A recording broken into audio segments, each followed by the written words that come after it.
У юным месяцы красавіку ў старым парку растае снег. Слова са знакамітай песні крылатай Арэлі праўдзівыя як ніколі. Гомельшчына ператварылася ў сапраўдную снегавую казку. Выпадак нетыповы для красавіка, але работнікі камунальных службаў заўсёды напагатове і кантралююць сітуацыю. Такое надвор'е сапраўднае выпрабаванне для аўтамабілістаў і пешаходаў. Многія пераабуліся на летнія шыны. Пры снежным дарожным пакрыцці гэта павялічвае тармазны шлях і шанец заноса машыны. Пешаходам таксама патрэбна быць пільнымі. У службе МНС выходныя прайшлі спакойна і праца працягваецца ў штатным рэжыме. Для энергетыкаў сітуацыя аналагічная. Толькі ў некаторых раёнах былі кароткачасовыя адключэнні электраэнергіі. Мы запыталіся гомельчан, як ім такая зимовая казка. Мы приехали из Минска, и мы 2 месяца планировали эту поездку, и в итоге решили приехать, несмотря на то, что в Минске уже выпал снег.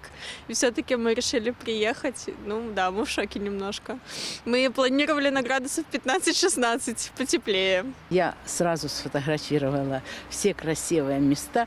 И я думаю, надо радоваться солнышку и надо радоваться снегу. Но снег в апреле очень плохо, по моему личному мнению, потому что я люблю кататься на велосипеде, очень рассчитывал сейчас прокатиться, но не судьба, видимо.